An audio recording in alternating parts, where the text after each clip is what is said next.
Continuons nos propos donc, sur la déification de l'homme voulue par Dieu et la lutte contre nos péchés capitaux. Et disons aujourd'hui un mot sur la santé primitive de l'homme.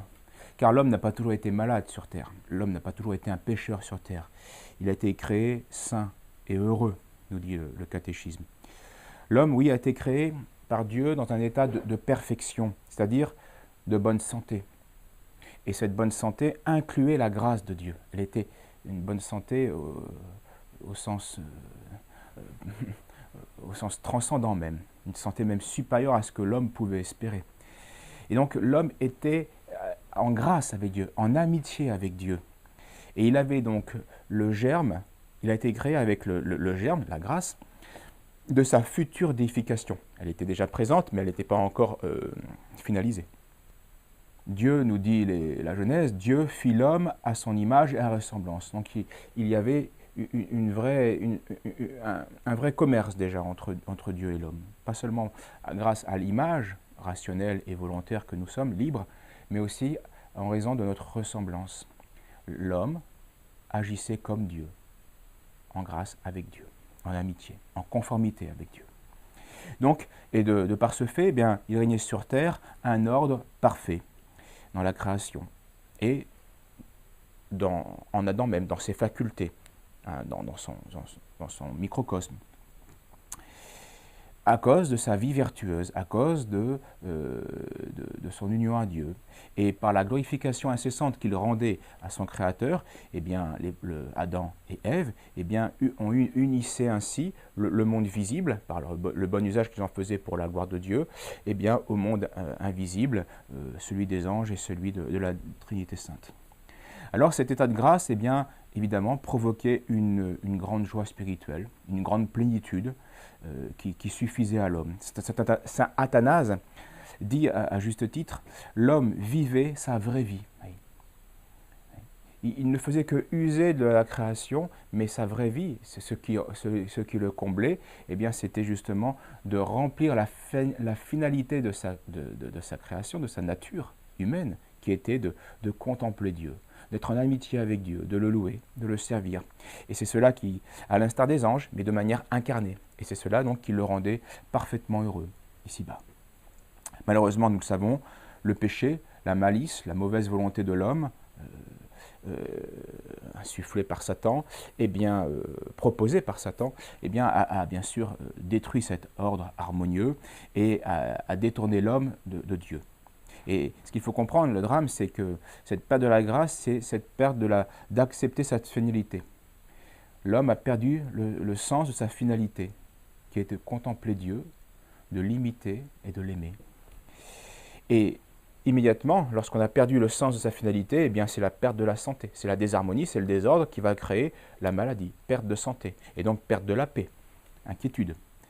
Alors pour réparer ce désordre introduit par l'homme, eh bien Dieu, par grande miséricorde, va s'incarner. Il va revenir lui-même prendre les choses en main, en s'incarnant, en prenant une nature humaine sur terre. Donc c'est ce que nous avons dit en introduction la dernière fois.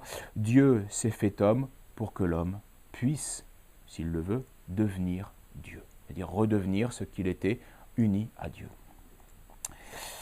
Et c'est l'œuvre du Christ. Le Christ qui est vrai Dieu, qui est vrai homme, eh bien va restaurer, par cette union extraordinaire, unique, va restaurer la nature humaine et il va restaurer aussi ceux qui s'attachent à lui.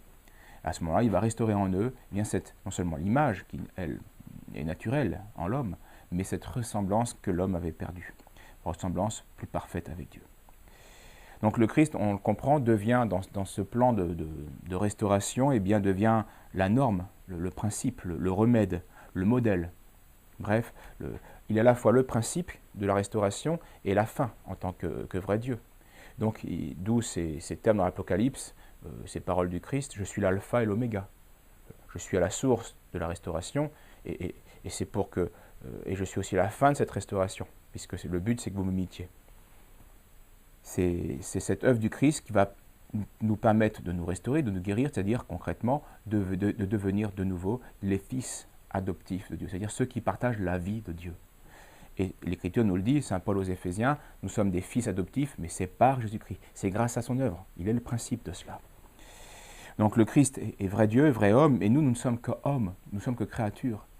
Et comment nous unir au Créateur? Comment être unis à Dieu, si ce n'est justement en collant à celui qui est vrai Dieu et vrai homme? Il est vraiment le pont et l'intermédiaire.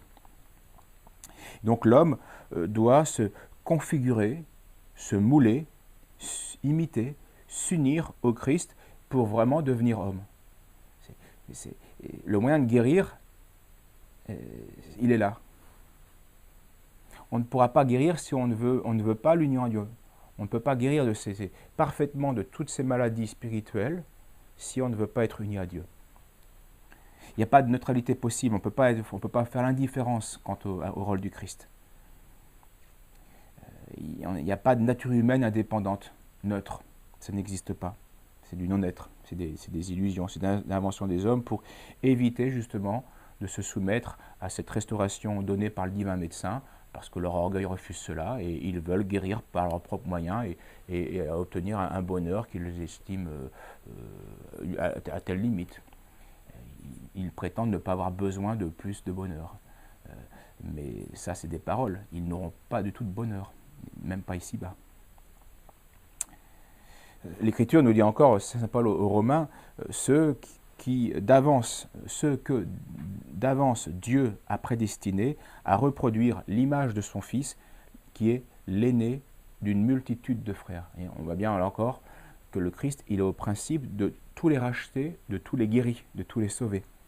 Il est l'aîné d'une multitude de frères, donc de tous les hommes qui vont accepter de passer par lui pour retrouver la santé, l'union à Dieu, la glorification de Dieu. Donc, on le comprend, l'œuvre de notre guérison va être principalement une œuvre d'imitation du Christ. C'est par les vertus que nous allons pratiquer, que nous allons acquérir, eh bien que l'homme va pouvoir acquérir une ressemblance au Christ. Et comme le Christ est homme-Dieu, une ressemblance à Dieu, au Père et à l'Esprit Saint.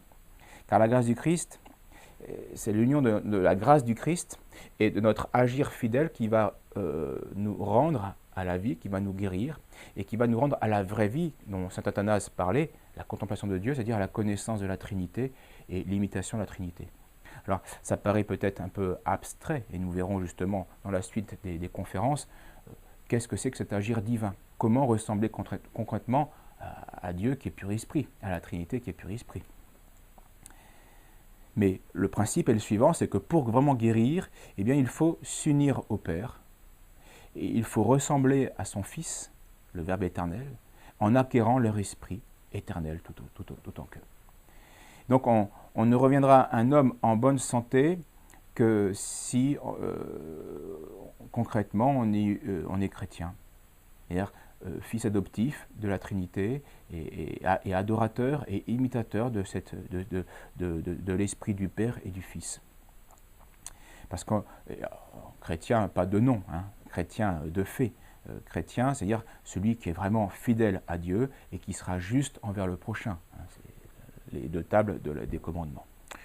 Donc voilà, tracé à grands traits donc le problème de notre santé et nous verrons bien sûr les suites les prochaines fois. Il y a encore beaucoup de choses à introduire avant de commencer à parler de nos maladies proprement.